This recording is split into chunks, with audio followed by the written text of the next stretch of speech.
Oh yeah, sorry, my phone fell. What the heck? A nerdy diva? Like, how the heck is that humanly possible? So, hello, people of the internet. My name is Nikki. And yes, I was just acknowledging it, but it is possible to be a nerdy diva. I just kind of felt like I needed to explain this because of the name and because of the reaction that people had when it was first brought up. You see, my older sister, when she first got into high school, and she was, like, meeting new friends and all that fun stuff, she would tell them about me, and the way that she could best describe me was as a nerdy diva. And they all told her that that was not humanly possible. Hence the lame introduction, because I figured other people would be having the same sort of thoughts. But I can tell you with full confidence that I am, in fact, a nerdy diva. So, what is it about me that turns me from the die-hard nerd to the ultimate I will cry if I meet you, like, boy band obsessed teenager? We got a few things. So, we'll start with the nerdy stuff. Sorry, this is like in the way, so I'm just gonna move it over there. First thing on the nerd list is Lord of the Rings. I feel like a bad fan because of the fact that I haven't actually read the books. Yes, I know, everyone's like, oh, the books are so much better than the movie. But yeah, my mind will go somewhere else. I'll start thinking about, what about this one character that you've been thinking about, or, she winds up doing this because of that, and then, when the heck did you guys run into Smeagol? Okay, I gotta go back. Reading for English is not easy, but look.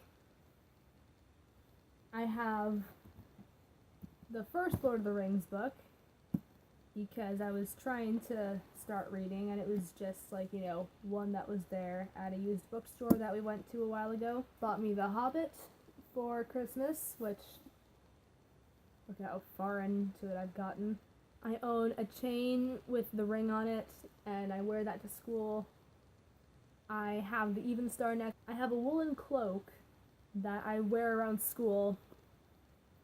It used to be every Tuesday, but I got a little bit tired of that, so I'm gonna make it once a month on Tuesday.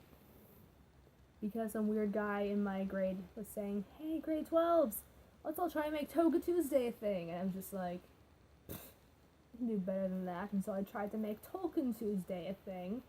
But the best thing that I've ever gotten with loving Lord of the Rings is this.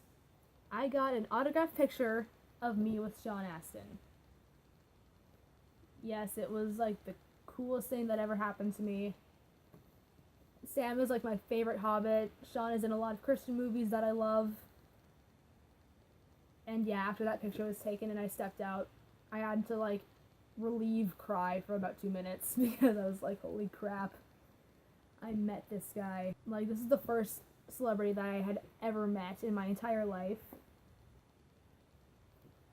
I mean, I gave Britt Nicole a high five at a youth conference when I was in grade 9, but that's not meeting her.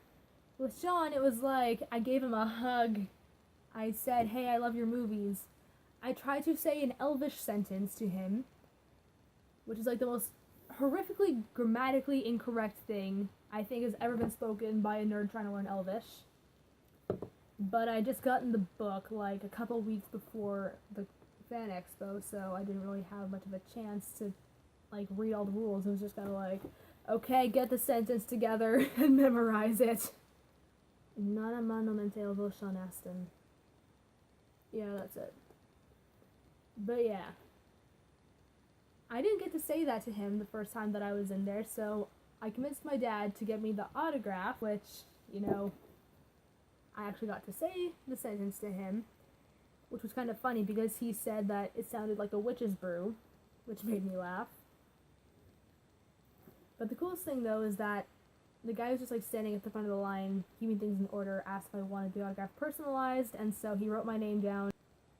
And just hearing Sean acknowledge me by my first name, rather than just kind of like, oh, hey, it was like, hi, Nikki. And I was like, standing there trying to keep my composure so I didn't scream or like squeal at my sister or my dad. But yeah, Lord of the Rings.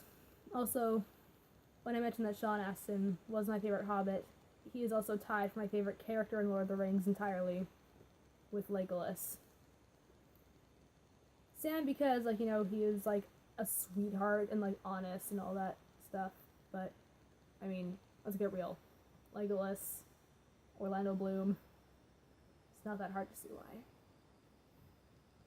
Another thing to add to my nerd list, Star Wars. Yes, long before I knew about Lord of the Rings, I had seen Star Wars.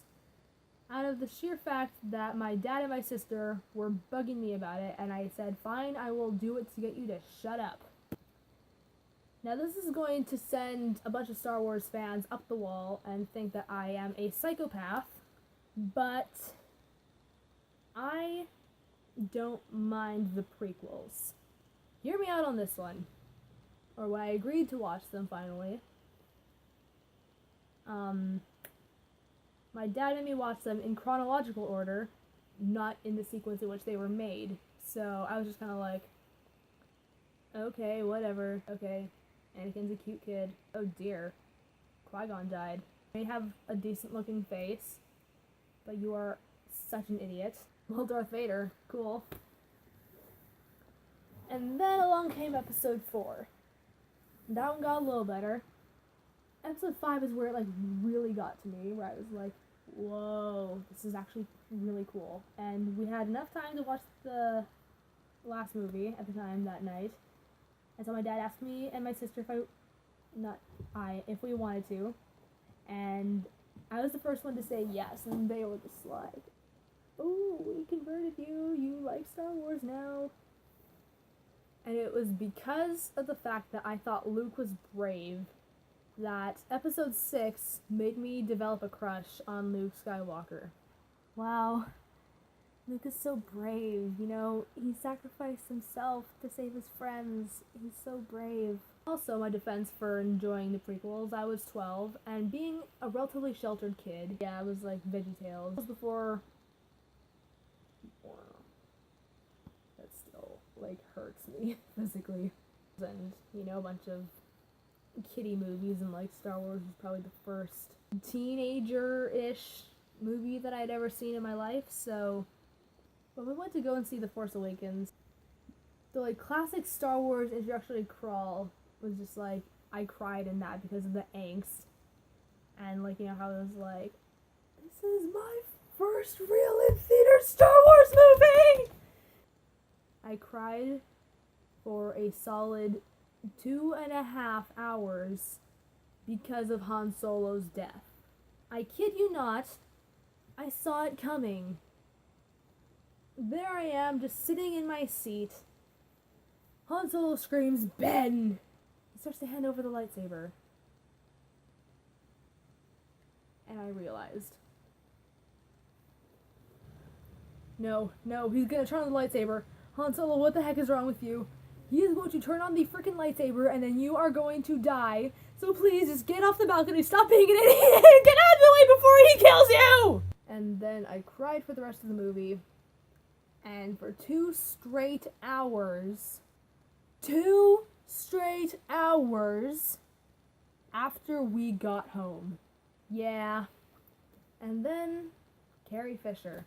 That was not a fun day for me. What made me the most upset, I will say this once, so I can just get it off my chest and stop being upset about it.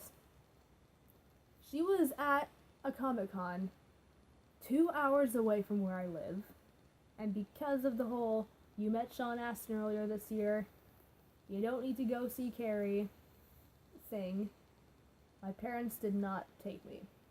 Which made me very, very, very, very, very, very, very, very, very disappointed, because that was the one shot that I had, and I missed it. And then Rogue One came along.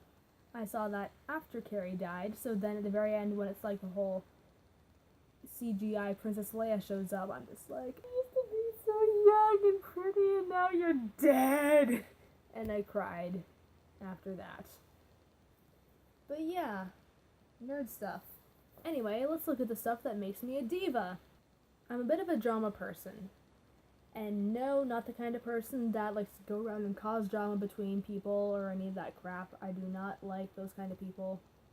I try to avoid those people, which is probably the reason why I don't have a lot of friends at school now that I think about it.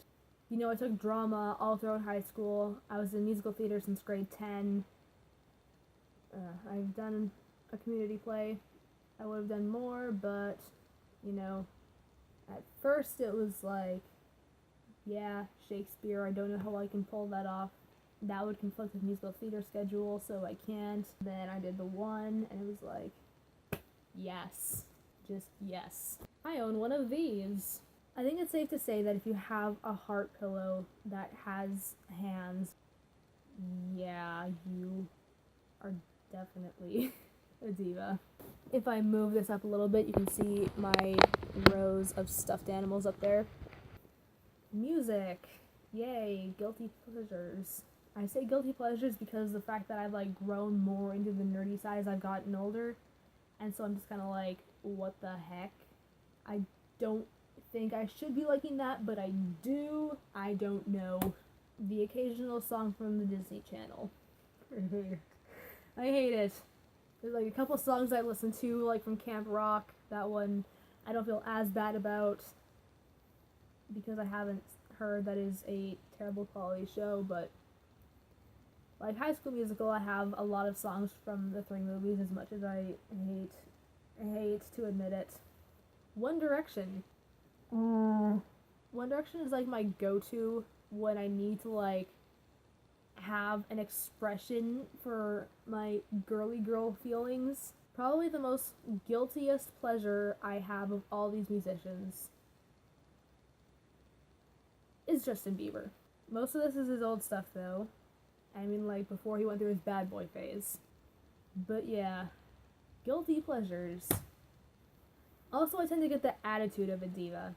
And you know, I like a lot of things that are more associated with divas, like, again, with theater, acting in general. I love to sing.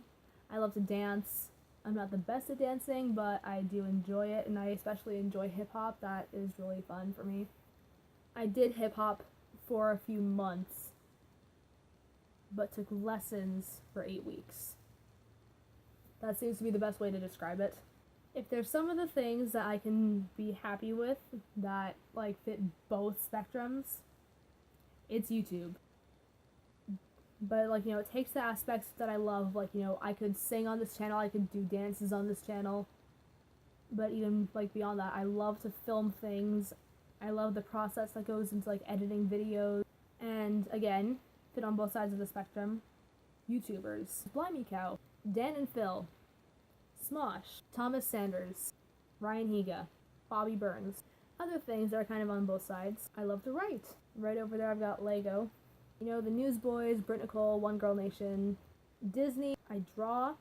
I think that the dance thing is a little bit on both sides. But yeah, if anyone else out there is a nerdy diva like me, then please comment letting me know, because as far as I know, I'm like the only one.